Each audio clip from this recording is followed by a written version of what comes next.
Again, good evening, everyone. Thank you for signing in with us this evening. We are so excited to have Libby Copeland with us. And thank you all for reaching out.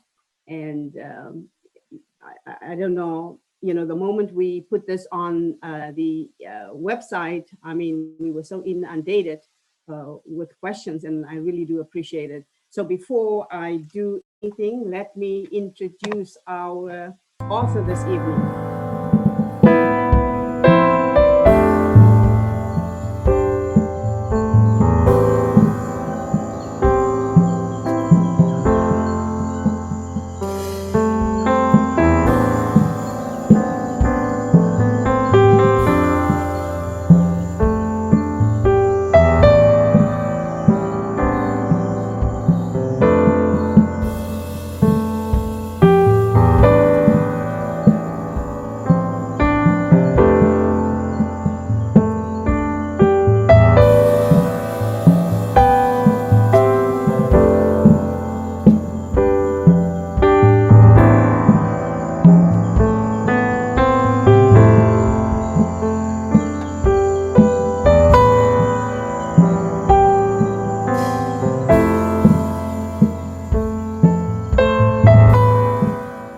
I am so happy, and indeed, it is my pleasure to invite and also welcome Libby Copeland.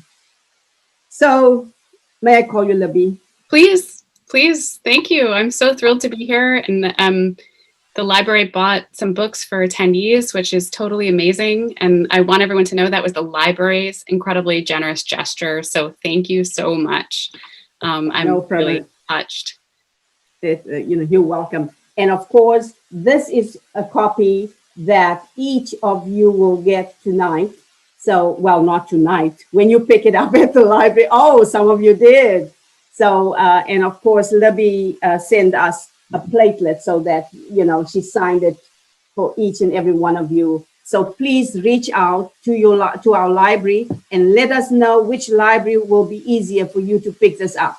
We have all copies, the copies scattered around Kansas City, Kansas libraries, and we welcome you. Mostly, if you want to, the main library has the most copies, and you can pick it up whenever. So, with no much further ado, let's start. So, how did you come to write The Lost Family? How DNA testing is upending who we are? Yeah, so I've been a journalist for 22 years, and the stories that always moved me have been intimate stories of ordinary people who find themselves in extraordinary circumstances. And a few years ago, I became really interested in how technology was shaping human behavior, and particularly interested in DNA testing, which is a recreational industry. It's a consumer-driven industry, marketed particularly around the holidays, especially around Thanksgiving and Black Friday. And the basic premise is that you spit into a tube or you swab your cheek and you send it away. And in a few weeks, you're going to get some information about your genetic material. You're going to get two basic key pieces of information. One is going to be this ethnicity estimate, which looks like a pie chart, and it tells you where specific portions of the branches of your tree come from, say anywhere from 500 to 1,000 years ago. And a lot of people are really interested in those pie charts. You see them a lot in the ads. They seem to be the thing that most appeals to the casual consumer. The other key bit of information you get from this kind of test is a list of your genetic relatives. That is, people who have tested with the same company. Once upon a time, which was maybe 5 years ago, you might not expect to find that many close relatives in the database of any particular company, but now the databases have gotten so big because so many people have tested that you can very reliably and very quickly find close relatives on there because lo and behold, you find out your first cousin, your half sister, even a parent tested at a certain company that you might not even realize it. What was interesting to me was a couple of key pieces of information that people were receiving that was changing how they were thinking about themselves, about their families, and about the history of America. So sometimes sort of embedded in that information that you get when you test is something that you weren't expecting to find, right? We all have these kind of assumptions going in. We know our family stories. We know where our grandfather was from. We know what our mother told us about her side of the family. And yet often there are surprises.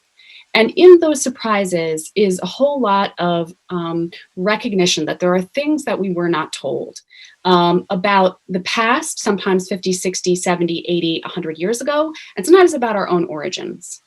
And this is a kind of a profound thing that happens to people. They understand, they find out there's something really important about themselves or their own history, their own family's history that they weren't told for whatever reason. And then they find themselves in a situation of understanding what that means to them and what it means in terms of their relationships with their own families.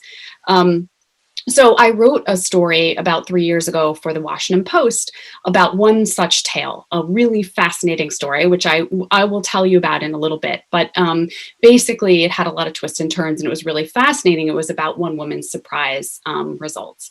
And it was in the wake of this article running that I realized that I really wanted to write more, because I got literally hundreds, 400 emails from people in the first few weeks after it ran. And they were from people saying, that was a great story. Now let me tell you what happened to me. I've got a heartbreaking story about this such and such. I've got a heartwarming story about such and such. This has had profound repercussions for me in my relationship with my father, who I discovered I'm not genetically related to, and on and on. And when I talked to these people, I was really struck by how intimate these stories were, because they were sort of questions about identity that went to the core of who people were, and how they were still processing these revelations, sometimes even years later.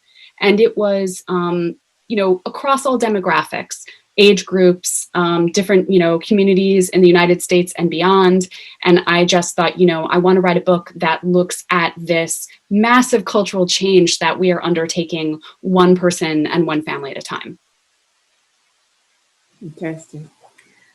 The story of Alice Collins Peebush frames your book. Without spoiling the story, could you explain why her singular quest provides such a powerful window into home DNA testing? Yeah, so Alice's story is one that I first wrote about in the Washington Post. And it was a great story to be able to tell at newspaper length, but there are limitations to writing for a newspaper. And that is that you don't really get to tell the full breadth of something. You don't really get to tell it at the length it deserves. You don't get to go back in time to the extent that you want to. And so what I decided to do for the book was take that nugget of a story and stretch it out and make it into a much fuller narrative, along with, frankly, many of the countless stories that I received when people emailed me in response to her story or found in my reporting. But her narrative is the central narrative of the book, and it's because it is so compelling and it contains within it many other stories. So how does that, what do I mean by that? Alice is somebody who tested in 2012. This was really the dawn of the DNA testing era in terms of how we know it. The particular type of DNA that we're talking about, which is autosomal DNA, which is what the major companies offer, is DNA that has the power to tell you about your relatives on both sides and give you that ethnicity pie chart that I was talking about. So 2012 is when Ancestry, which would ultimately become the biggest player in this space, unveiled its autosomal DNA test.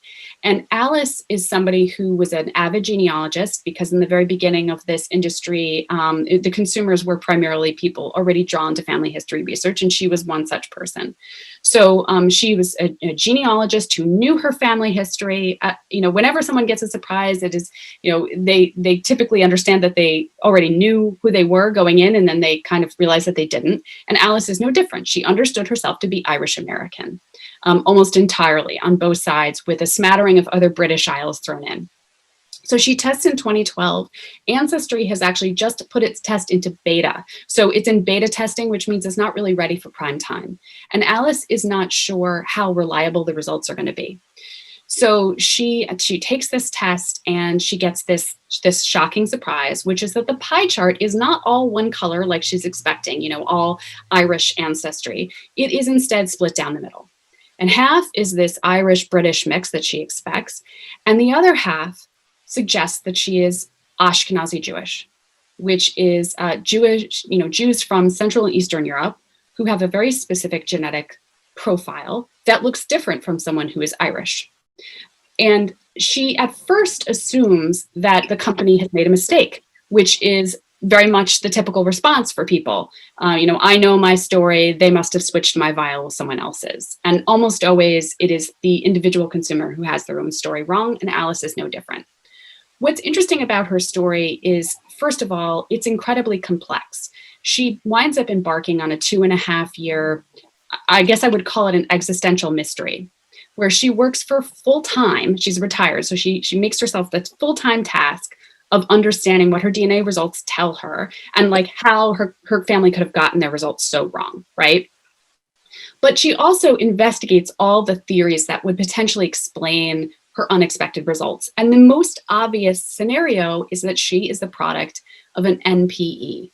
An NPE stands for non-paternity event, or not parent expected. Sometimes people call it MPE, for misattributed parentage experience. And it is the experience of discovering that one or both of your parents isn't genetically related to you. Typically, it's a situation where your dad's not genetically related to you. And of all the scenarios that come about through the act of spitting into a vial, those surprising scenarios, this is certainly one of the most common situations that people face. But when Alice investigates it, it turns out she is not the product of an NPE. She is genetically related to her dad. The other things that she investigates are the possibility that she's adopted, which again would have been a more expected scenario than the one that she ultimately comes to. So there are people who historically, particularly in older generations, were not told that they were adopted. Another scenario that Alice is able to dismiss is the possibility that she's donor conceived, which again, this was something that back in the day, 60, 70 years ago, and Alice is now in her early 70s, it is possible that that's the sort of thing that her parents might not have told her because of the stigma of using donor sperm. And the last scenario that she is able to investigate and dismiss through her scientific research is the possibility that she is from a community that hid its genetic ancestry. And this is a really interesting, kind of group of people, those who perhaps hail from communities of, for instance, they might be Jews who convert to Catholicism. And then somewhere along the way, that religious and ethnic affiliation is intentionally or unintentionally forgotten and not passed down. Or light-skinned African Americans here in the U.S. who chose to pass as white because they could to escape rampant discrimination. And those stories too, sometimes there's a kind of a process of erasure or intergenerational forgetting. And then people test and they discover this sort of hidden part of their ancestry. So Alice also investigates this possibility. It turns out it's not the explanation for her situation. And the explanation for her story turns out to be so unexpected, so sort of surprising, that the prominent genetic genealogist who worked with her said that when she first heard this as a theory, she said, I dismissed it because it sounded like too much of a soap opera to be true. But it did turn out to be true. The beauty of Alice's story is that at each turn, when I show her investigating one possible scenario and then another, I get to show what it really does look like when you do discover that you are adopted and nobody told you until you tested in your 50s, or that you're donor conceived and you have over 20 siblings or more, or that you're the product of an NPE, or that you are in fact have significant sub-Saharan African ancestry and your mother didn't tell you because she was trying to protect you from the discrimination that she faced as a biracial child growing up in the middle of the 20th century. So these are all the kind of stories that Alice's tale allows me to tell.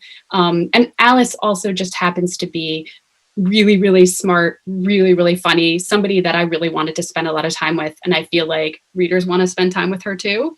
And the beginnings of her mystery go back 100 years. So the other thing that the book allowed me to do was go back and research a century of history to be able to tell how her family got its story wrong. Wonderful. Home DNA testing is a fascinating phenomenon on many levels. but it's oddly both a curiosity or holiday gift and a profoundly revealing, even life-altering catalyst. How is it both? Yeah, that's a great question. So it helps to look back at the beginnings of the industry. DNA testing for recreational purposes to understand your ancestry or to further your genealogical research is exactly 20 years old this year. It was founded by a genealogist who sent out the first DNA test kits in April of 2000. And the company's still around. It's one of the major four. It's down in Texas. It's called Family Tree DNA. And in the very beginning, the man who founded the company, whose name is Bennett Greenspan, saw this product as a really niche, consumer item for people exactly like him. So really serious genealogical hobbyists. And he told me that in the early days of trying to sell this product, he would go to genealogy conferences and he would try to persuade people to buy his product, and they were not interested. And he would go so far as to shake their hands and then walk backwards toward his booth, and he wouldn't let go. He would just keep talking and talking in hopes of kind of luring them back to his booth so that he could get them just a little bit closer to his product in case they might want to buy it.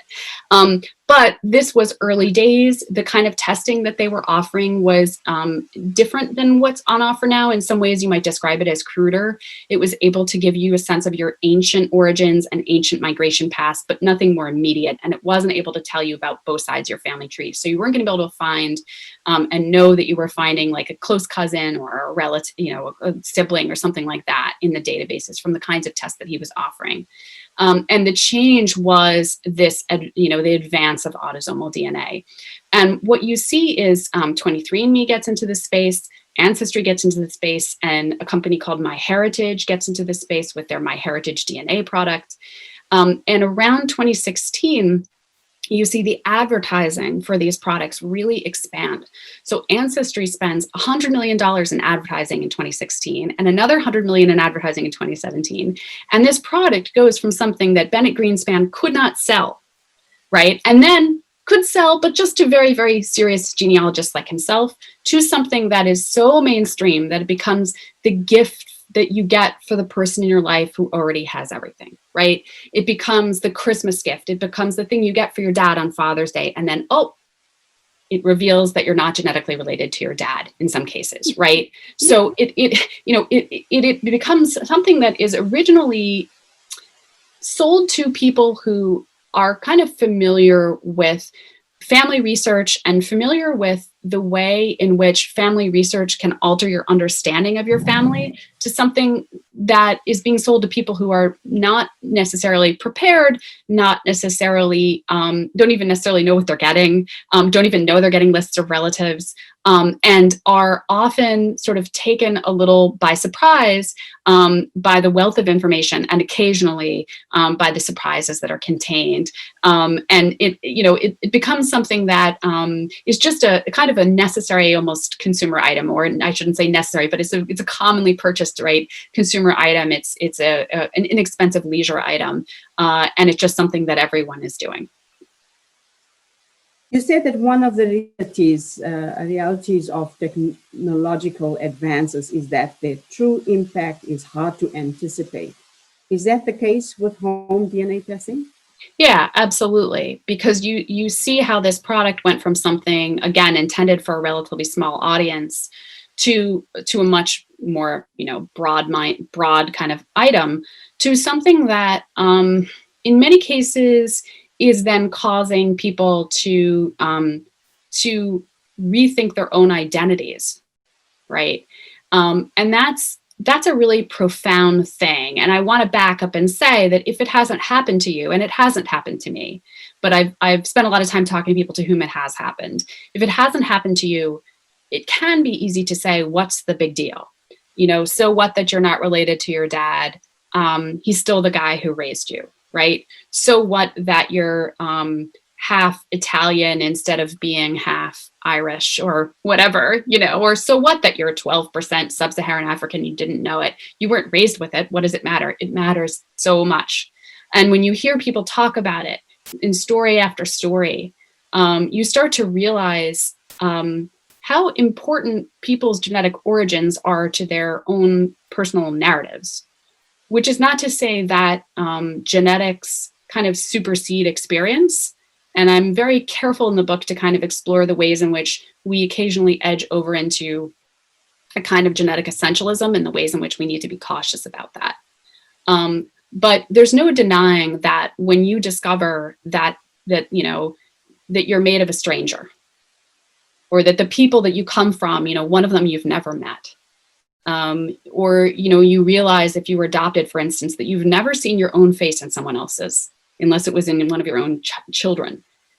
This is a sort of, it's very, very dislocating, as people describe it, very disorienting. It's as if you had a place on the earth and then all of a sudden, you stood up and they spun the earth and you landed in a place where you had no idea where you were. And over, people describe that to me, that feeling of disorientation, that sense of anxiety at the loss of identity is how one psychologist described it to me, a psychologist who had had it happen to her. So I think what's amazing to me is that there's this product that people enter into with the idea that it's kind of a low investment thing. It's on sale for $69, so let's just do it. And sometimes it's really changing how they think of themselves. And it's not necessarily a bad thing, and I can talk about that too, because people get a great deal from this self-knowledge.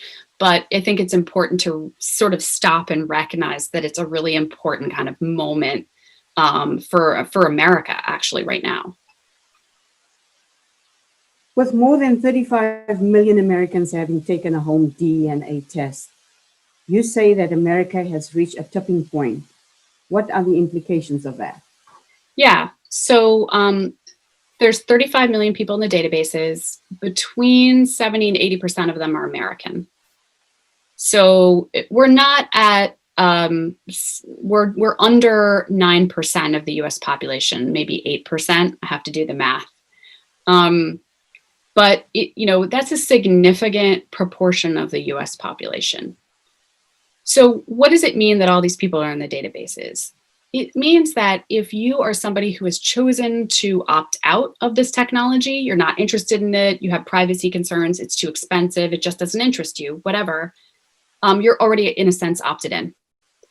In other words, it's not really a choice to opt out. And that's because every single one of us who's on this chat right now has relatives in the database, right? Because we share genetic material. And with 35 million people in there are no doubt you already have cousins in one of these four major databases, many, many cousins, possibly 50,000 relatives.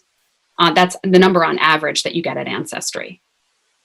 So what that means is that if there is a secret in your family, a secret of a genetic nature, it's going to come out. And it's going to come out eventually, if not now, then in the future. And it's going to come out whether or not you in particular test.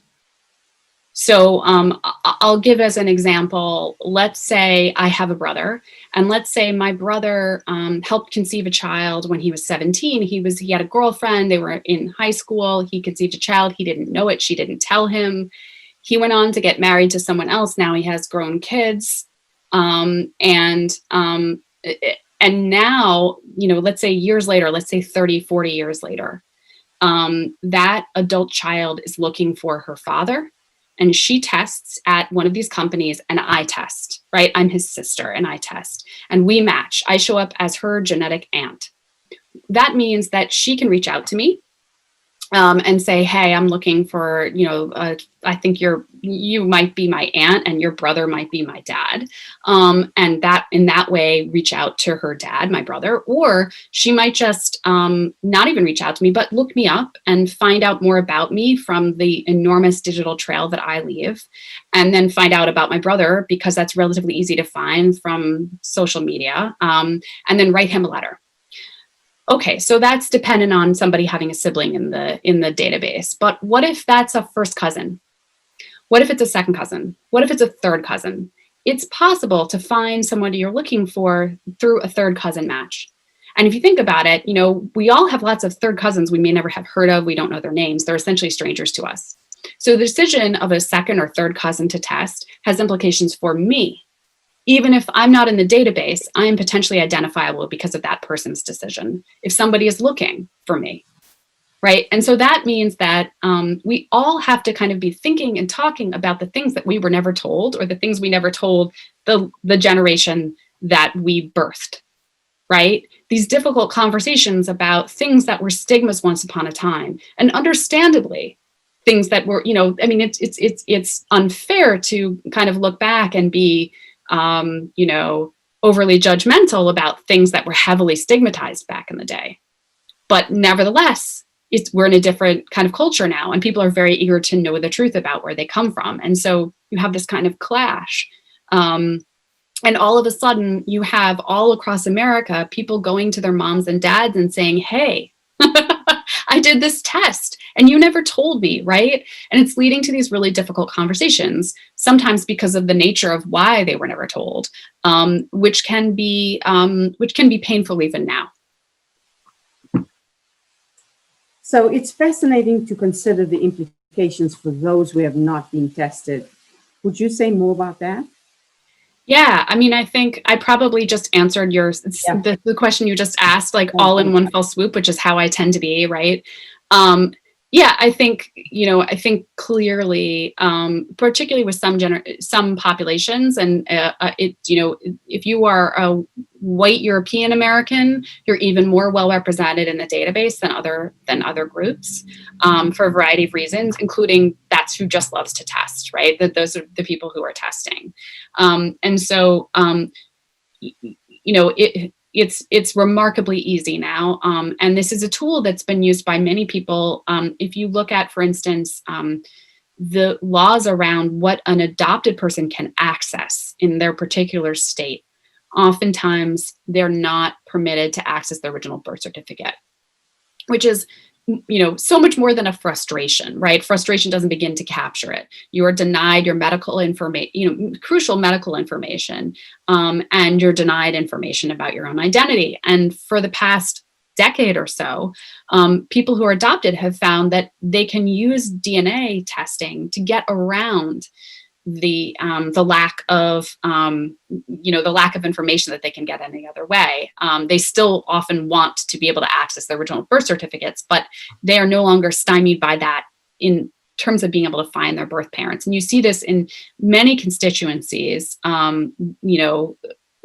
People who never knew the identity of their dad because their mom didn't tell them, couldn't tell them, wouldn't tell them for a variety of reasons. And people who were donor conceived. So it's, there's just so many Americans right now who have the power to kind of reconcile those, what they see as past wrongs with the knowledge that they can access now through their own genes. Let's talk further about both the sociological and psychological shifts that you attribute to home DNA testing. Is it fair to say that the sociological shift is primarily a cultural clash between two past and present, as well as privacy and transparency? Yeah, I think so. I think we live in a culture where people want to speak their own truth, and there's very much a premium on the idea that you should tell your own story and you should be able to be transparent about it, right? So age of transparency. And people are writing memoirs, and they're writing newsletters, and they're writing blogs, and they're kind of shouting their stories from the rooftops when they can.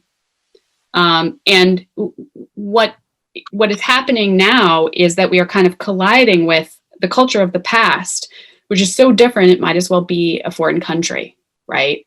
So this is a culture 60, 70 years ago where so many things are stigmatized, where using purchased sperm is a shameful thing, right? And you see that in the advice that doctors were giving patients, right? The moms and the dads, that there was a thinking, for instance, that if the father and the child knew that they were not biologically related, that it would damage their bonding.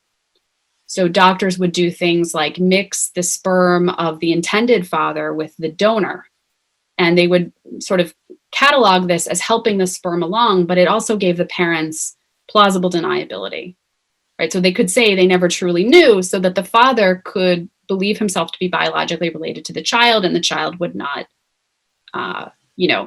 feel some absence of love or whatever was the concern that would be the result of the two of them not being genetically related. And you see it with adoption sometimes. I write in my book the story of a woman named Linda, who was, I think, 51 when she discovered she was adopted because she did a DNA test. And she did this DNA test and got the results shortly after she had a hysterectomy as a result of a medical condition that, combined with a family health history and what she believed to be genetic predisposition, that was not hers. Which is to say, if she had known that she was adopted, she might not have had this hysterectomy, which is mind-blowing, right? She's in her 50s by the time she finds this out. And, certainly within her family, when she went back and excavated it, one of her relatives said to me when I interviewed her about why the family never told Linda, because everyone in the family knew but her. She said, I think that, of her dad, I think he never just wanted her not to feel like I think he never wanted her to feel unloved, right? So there was a thinking that if she knew that she was adopted, perhaps she wouldn't feel completely wanted and loved. And unfortunately, for Linda, I think she would have wanted to know. It explains so much for her. And what I found over and over, you asked about the psychological implications. I found people explained and described often similar trajectories after their discoveries, right? So Linda talks about this idea that all of a sudden she's going back in her mind and she's remembering childhood experiences that she had not thought about in decades. They're popping up in her mind like unbidden.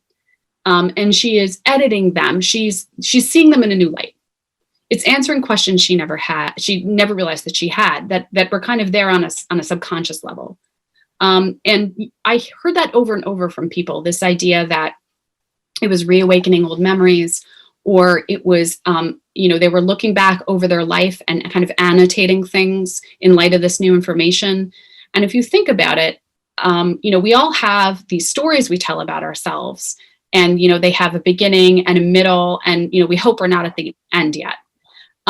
When you change your once upon a time, when you change your beginning of your story, it changes everything else, right? The rest of the trajectory is altered by the fact that the beginning is in a different place. It's the beginning of somebody else, really. So, people describe this idea of looking in the mirror and not really completely recognizing themselves because they're realizing that half their genetic material is made from someone they've never met. Right. And so it is, a really big deal. And you're starting to see the growth of mental health specialists who have, all the ones I know of, gone through this themselves and then realized, oh my gosh, there needs to be someone out there who can work with people who are experiencing something like what I experienced, because it was a really big deal. And they're starting to work with people who experience DNA surprises, and they often describe it as a trauma. You write about NPEs, non-paternity events, or non-parent expected. They are obviously fascinating. How common are they?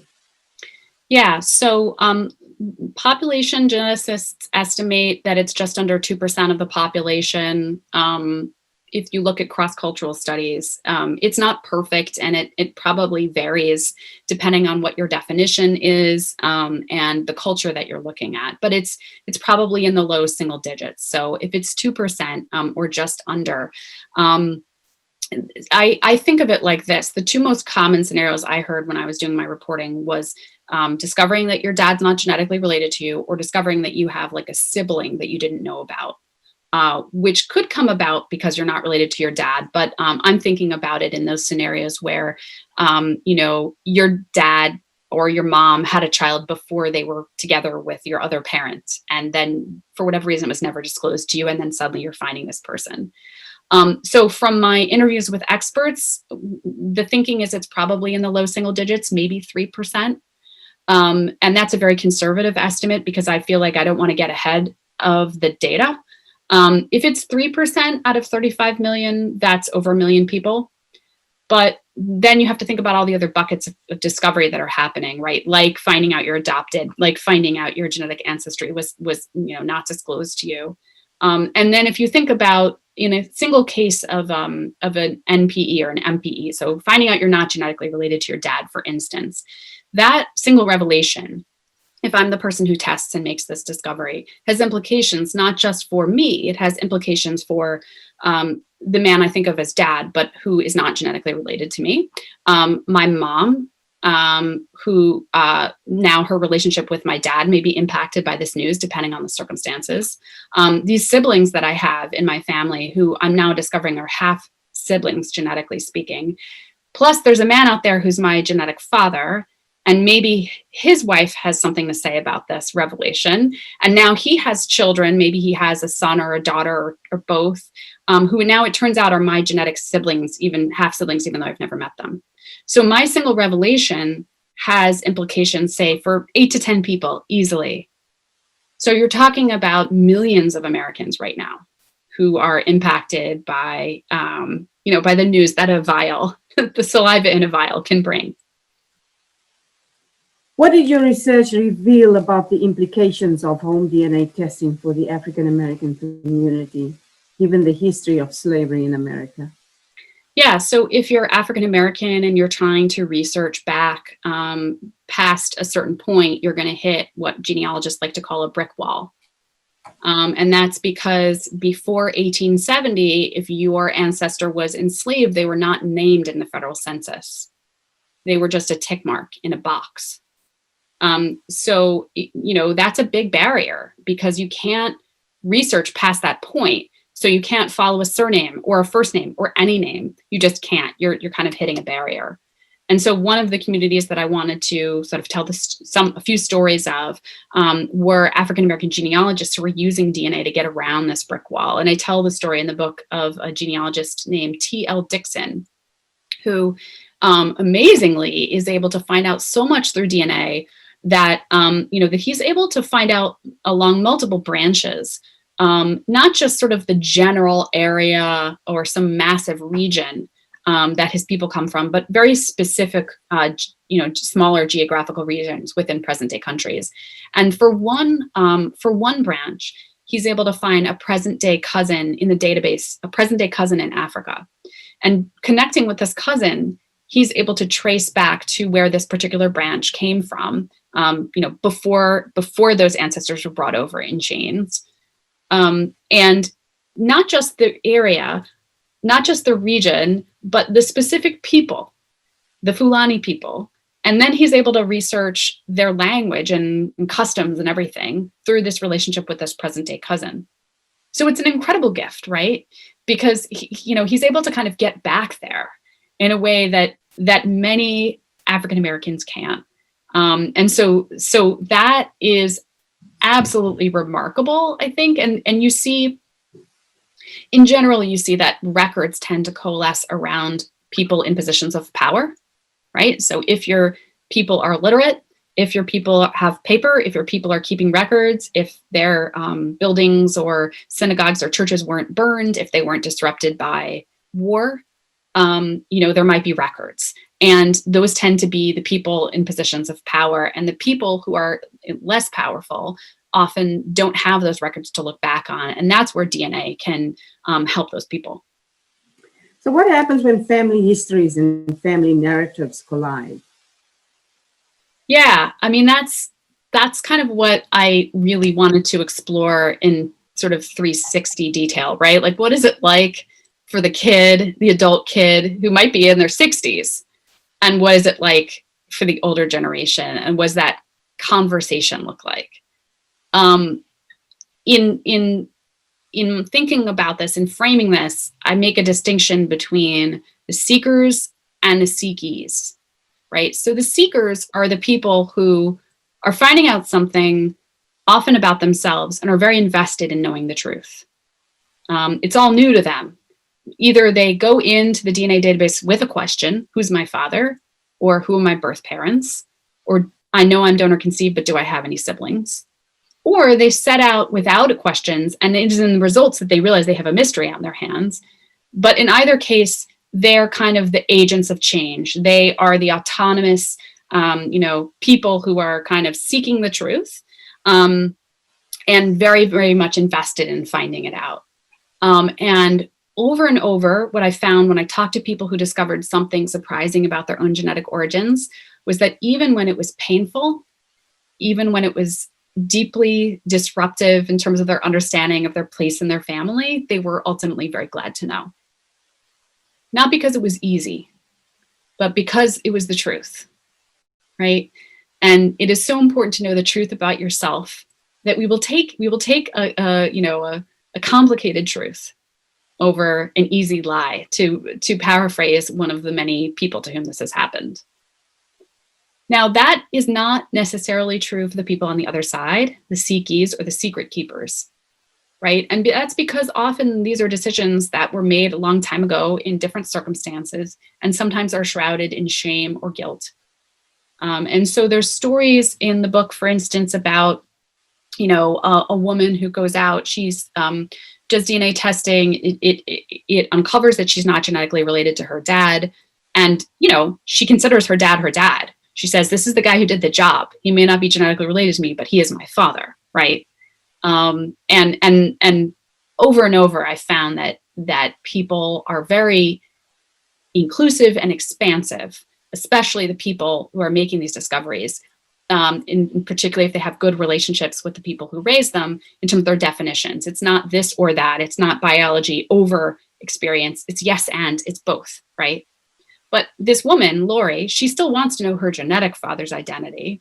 And she waits till her father, the man who raised her, passes away to really dig in. And when she contacts the man who is her genetic father, he is so upset and guilt-ridden, it appears to Lori, at the realization that he had a child that he never knew about, that he ultimately deletes his kit and declines any further contact.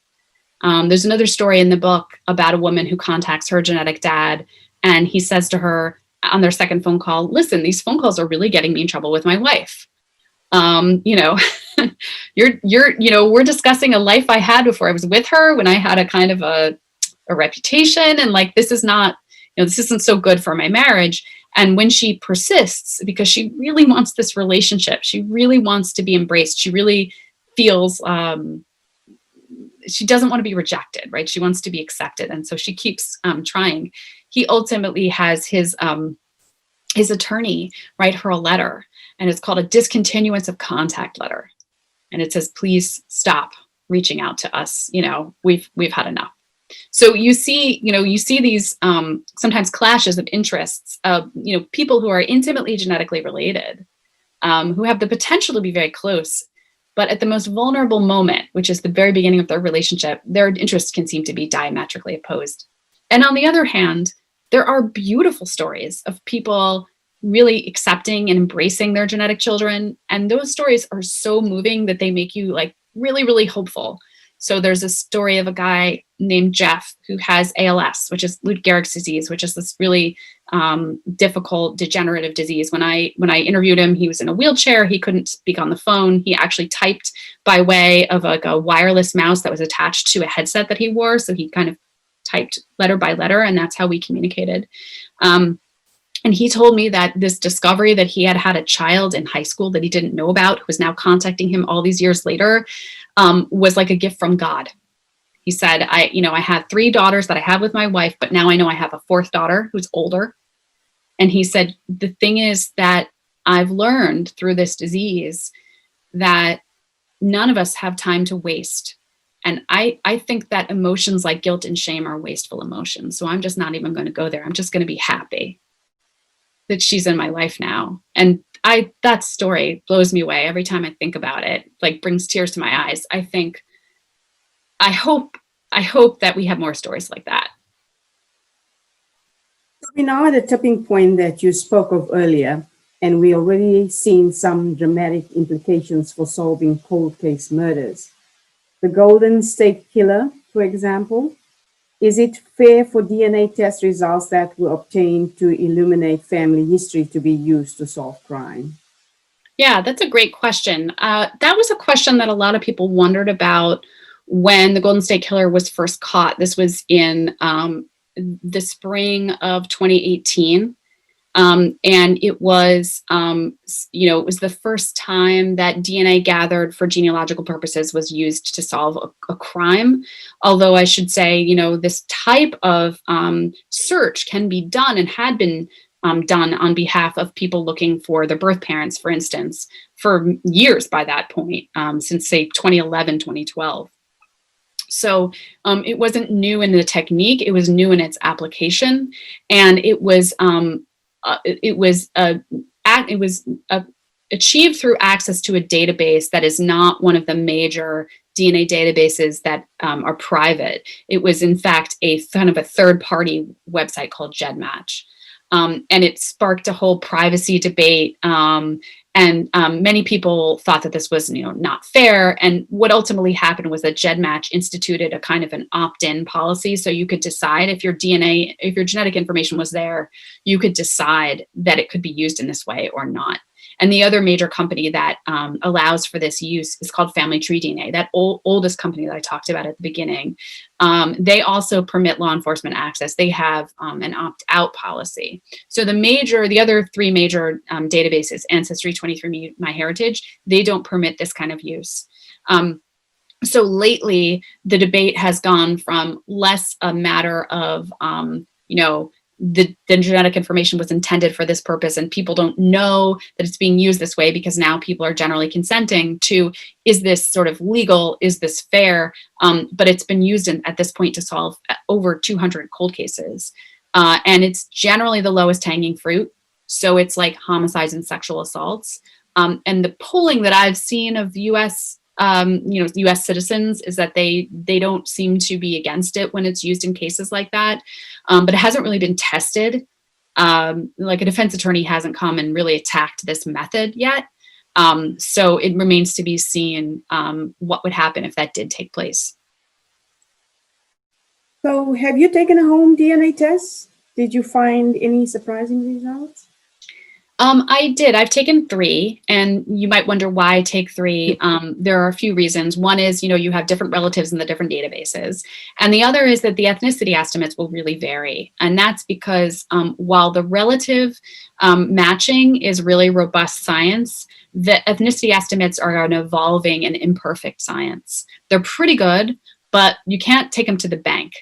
And so sometimes you'll get something a little different depending on where you test. And that has to do with the different ways in which the companies crunch the numbers and the different populations that they use as their reference points for to stand in for a particular country or a particular region.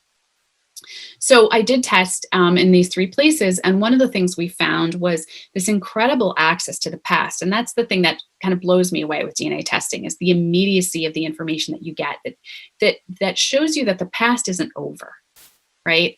It's still with us. It may be unresolved, it may be unacknowledged, but it's there and it's shaping us. And we need merely to kind of dig a little bit and realize just how much it shapes us.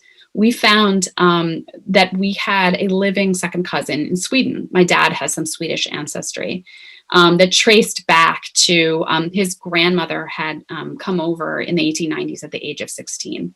And what was really, and they had descended from a common ancestor.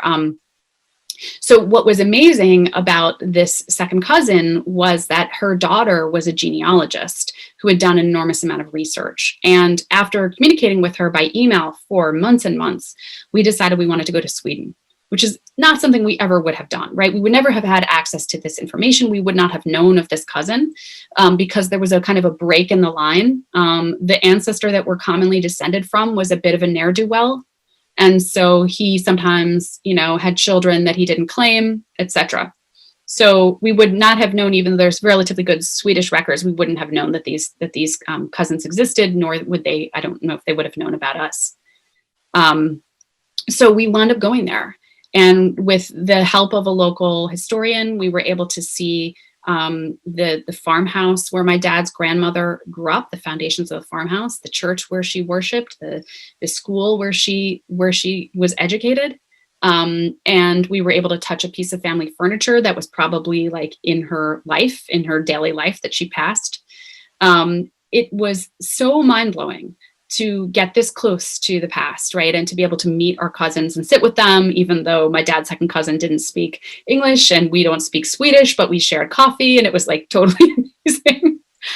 And so I think, when I talk about DNA testing and its power and its import, I think it's a really nuanced thing, right? I think there are people discovering things maybe that they at first wish they didn't know and then are very grateful to know. There are people on the other side who wish that Pandora's box, as they might consider it, was never opened. There are legions of people who are incredibly grateful to it, incredibly grateful, because it gave them access to information that they knew was out there, but they had no other way of getting it. So it's just this really complex way in which it's playing out in people's lives. And for my family, I think it's been, the technology's been extraordinary.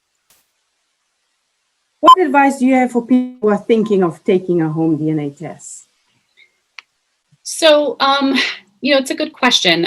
When you take a test, depending on the company, there's usually some sort of like explainer or like cautionary kind of statement, something along the lines of, you may find relatives that you weren't expecting, or you may discover something about your family that isn't quite what you believed. And I found over and over when I interviewed people that even though they read that, or if they saw it, they didn't think it would apply to them. So I don't know that it's necessarily fair to say to people, watch out. I think, as I've said earlier, you don't know what you're going to get. It could be something that's an extraordinary gift in terms of your understanding. It could be something you weren't expecting, but most of us assume we know all there is to know. And so we're not even going to necessarily abide by that caution. And then if we did, we might be glad. So the way I think about it is the advice is more for the secret keepers, right? That older generation that for very understandable reasons wasn't telling their children in some cases that they're about their truth of their genetic origins. And the advice is that, this may come out. And the people that I've interviewed over and over will say that it's much better to find out the truth from someone you love than from a computer screen. So it might be a moment in time when the people who are in possession of those genetic secrets start to think about whether they want to have difficult conversations with their offspring and tell them the truth before they spit into a vial. Well, I have so many more questions and I really don't want to impose on your time. And I know that we have quite a few people who posted questions. Do you have extra time just to try and I can take a answer few minutes. few? Yeah, I there's so many. I know we can. Some were just weren't questions, were just statements. So we'll kind of ignore that and just allow each participant just to read that. But the ones that could be answered, maybe, if you could do that, we'd appreciate it. First of all, I want to tell everybody that we've recorded this. So, and there were quite a few. By 7:00, they were disappointed that they had to leave. But we will put it on Twitter and our website that you have so graciously allowed us to record this for this purpose. And of course, some people have asked, had death in the family, and someone had to do a night shift and she couldn't. And, it's just one of these things. And we said we'll do our best to try and do that. So thank you so much. So if I can get my staff just to give me the questions, and then we can, especially the ones that started off first, I'd appreciate it. So how do I do that? Because I don't have them all. It's all clear. See, I'm skimming to see. I've got questions only from 7:27, and I know we had more than that. So if I could get some questions. So I see one. I can just sort of answer it if that's all right, Carol. Yeah, please. So one is, what are the medical implications with having your DNA done? So that's a really good question. So, I want to distinguish between DNA testing for recreational purposes and DNA testing in the context of like a doctor's office visit. Those are different, although you're seeing somewhat of a coming together, perhaps, of those two things. But, if you are testing at 23andMe, for instance, for medical information, you're getting some risk-related information about, say, breast cancer, but you're not doing like a full breast cancer panel, right? And so that's a bit of a distinction. If you're going to the doctor's office and you're concerned about increased risk of that kind of cancer, they're going to give you a battery of tests, and then they're going to sit down and explain it to you in a way that makes sense, because this stuff is really hard to digest if you don't have, if you're not a genetic counselor or a doctor. It has to do with like increased probabilities, and it's hard to know what an increased probability of a certain percentage really means in practical terms. And it's also the case that with testing for health-related issues, the environment plays a huge role. So I think, one of the things that is important to think about is that we just tend to think about disease and genes as deterministic. So, I have a particular gene, and therefore I'm going to develop X disease, early onset Alzheimer's, for instance. In reality, it's much more complicated. It's much more not deterministic, but probabilistic. So it's, maybe you are more likely than other people, but there's this complex interaction with environment that also plays a role that we may not even entirely understand.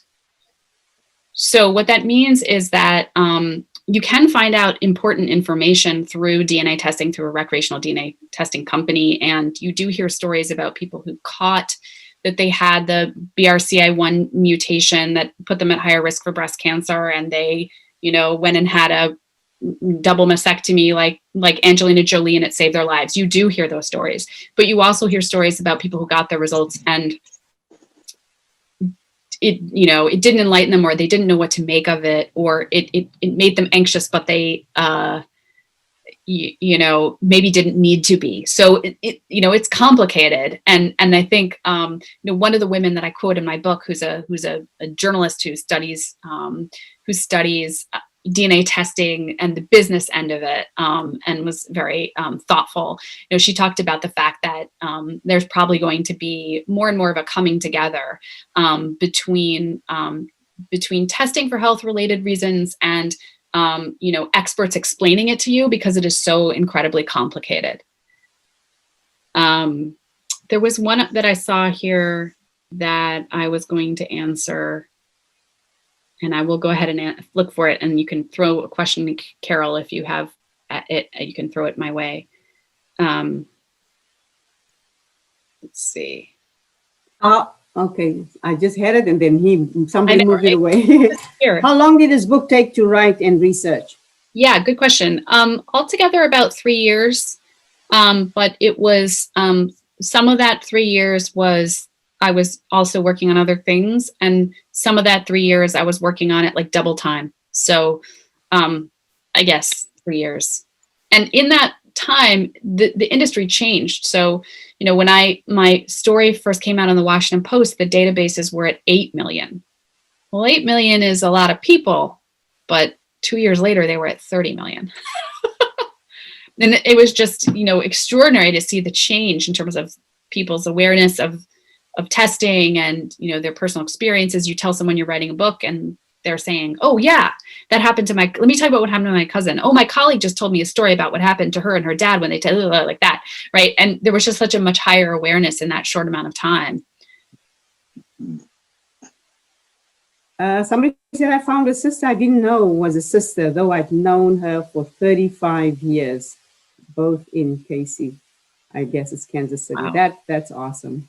My husband found an unknown half sister in Ireland. That's great. Wow. That is wonderful. Somebody asked me how secure are the results? Yes, I saw that one too. One of my son's results showed a daughter on Ancestry.com. Is there any chance at all she was able to create a fraudulent result by hacking? To my eyes, they don't have much physical resemblance. I've not heard of any cases. No, I don't believe that you can hack the results. So the results are secure. Yeah.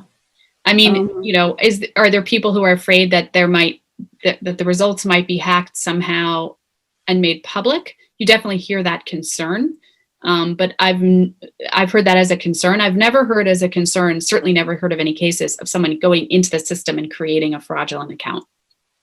I don't think you can do that. Yeah. Yeah.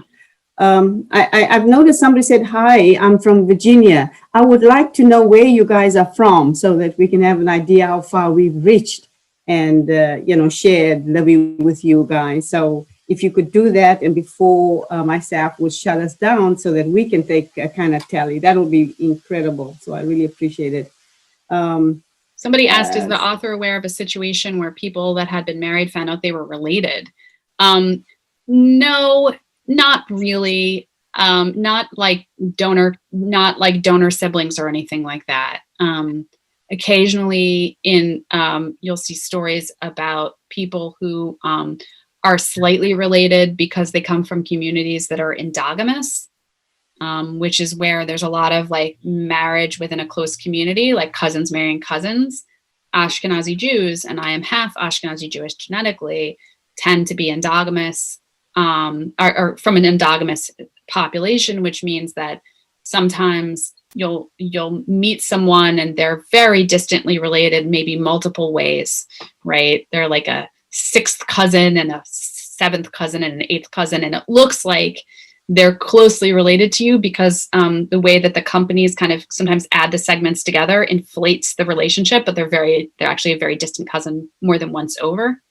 So occasionally you hear stories about people who are Ashkenazi Jews or from another endogamous situation, and they both do DNA testing and they show up and they look like they might be somewhere between the 3rd and 5th cousin, and they're like, but they're probably not.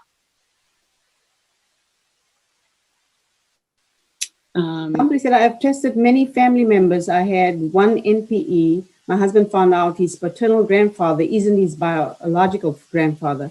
I found an aunt we didn't know my grandmother gave up for adoption. My husband and I tested both major companies. I've traveled and found, I don't know further. And it just, it just disappeared from there. So It's interesting. Very, very, very interesting. And you were so engaging and really wonderful. I really don't want to, I can sit and listen to you all night, but I don't know about everybody, but I have to really honor your time as well.